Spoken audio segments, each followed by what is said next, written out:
We are extremely pleased that you are here.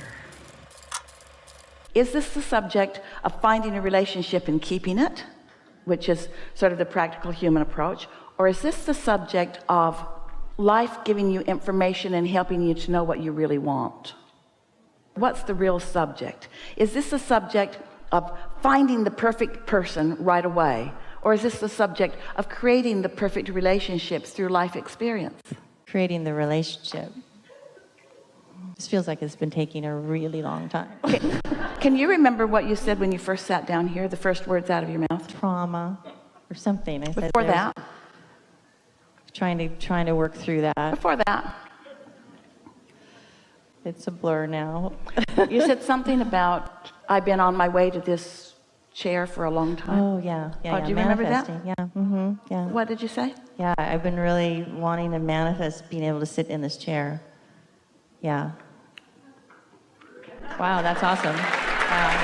And so you've been really wanting to manifest a relationship. You've really been wanting to manifest alignment with your inner being too. Things are always working out for you. And it's hard to accept when you're looking at something where things feel missing. It's hard to accept that this thing that I think I don't want is the path of least resistance to what I do want. It's hard to accept that, but it's always true.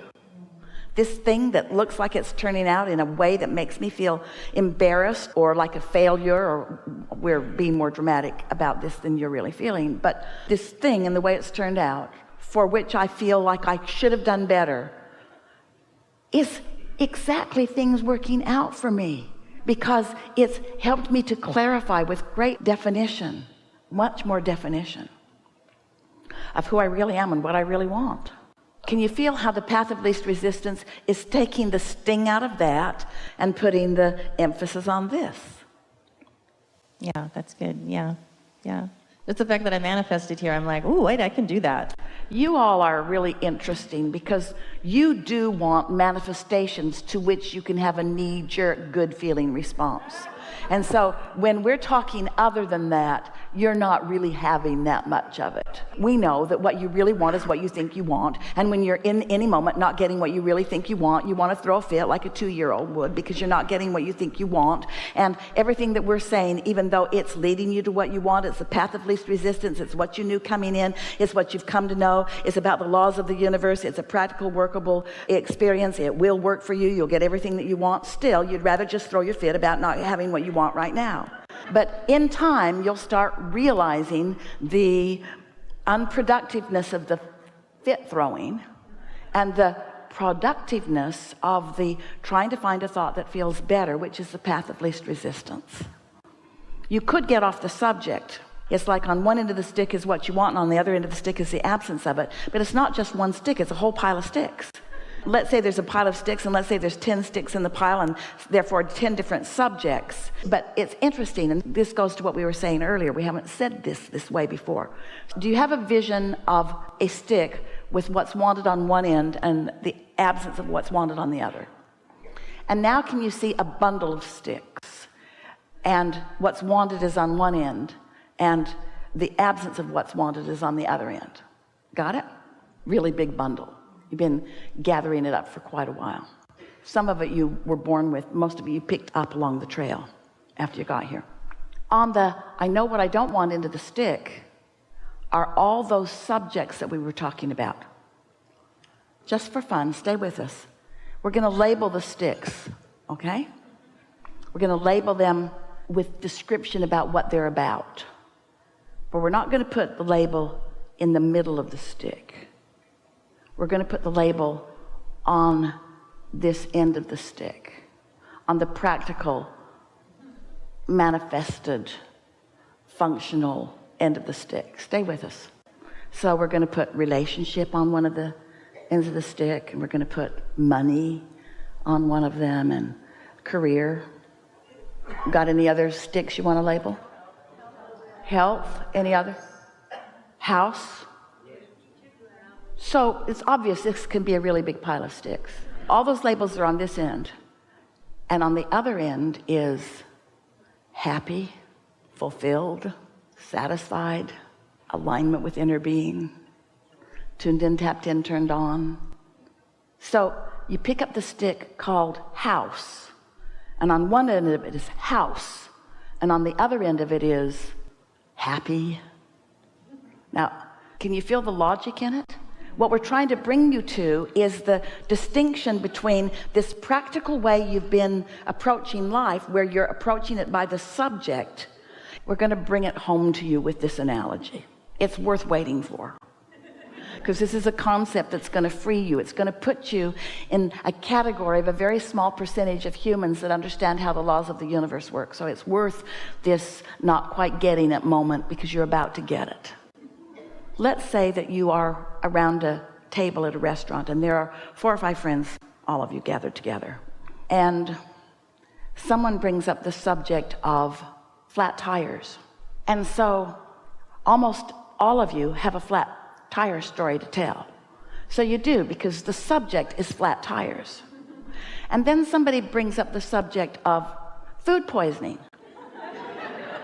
And almost all of you have a story to tell, because you're not sure if you really had food poisoning or if you had a bug, but you've almost all got a story to tell.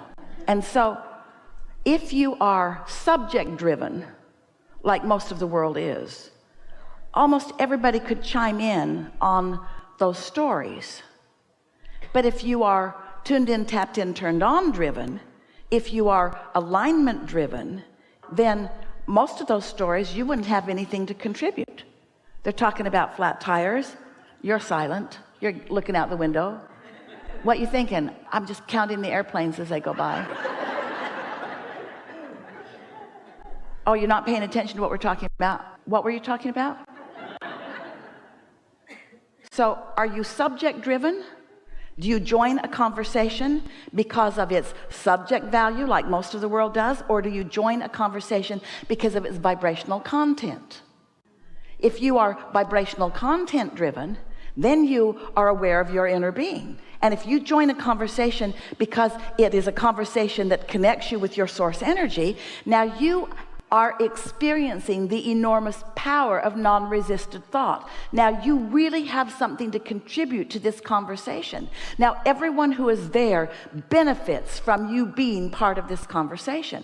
And most of all, you're going to enjoy yourself in the conversation. And we don't mean that you should correct them or that you should make them understand the errors of their ways. We don't mean any of that. We just mean that we want you to start approaching life not by subject matter, but by the way it feels, because every one of those sticks on the other end of it has enlivenment, has interest, has focus, has power, has agility, has satisfaction. In other words, every one of those sticks has such power on the other end of it, if you can get away from the details of the subject that have sort of trapped you in a trend of vibration that is not serving you. Does that make sense to you? In the early days, we hardly ever used the word God unless one of you used the word, because God is on that end of the stick. God's let you down. God is unfair in blessings. God is hard to understand. God is spoken in lots of different ways by lots of different people. God is a confusing word. So we talk about alignment and upliftment and happy and source and joy, and we're talking about the vibrational content, not the subject that takes you down the rabbit hole into places that you don't want to go. So we're getting there. You're getting the sense of what we're talking about? Every single subject is a subject that will gather lots of people around the subject, but it's also a subject that billions of people for so many generations that you can't even count them all have been living and have been sifting and sorting, and who have created a vibrational, non-physical version of it. And there's power in what all of those people have contributed to this universal collective consciousness vortex that you can tap into if you stay off the subjects that take you down the rabbit hole where almost all the other people go. Make sense? So stay off the subject. Say again? Stay off the subject. Get alignment. Well, you could call it divorce, or, a fantastic opportunity for expansion. You could call it abandonment, or you could call it freedom. You could call it betrayal, or you could call it things are always working out for me. even when I can't see it. Because your inner being has an attitude and an opinion, a very specific, law-based, generationally gathered emphasis and power on every single subject that you think about. So we're just asking you, do you want to think about it from the mundane, petty, let's sort everything into piles and compete with each other? Or do you want to join the stream of consciousness that all of those experiences have accomplished and created? Do you want to be in your true power? Do you want to get your power from the source, or do you want to get it from those who have pinched it all off but have an opinion about where it might be? You see what we're getting at? We liked that. That's good. Enough?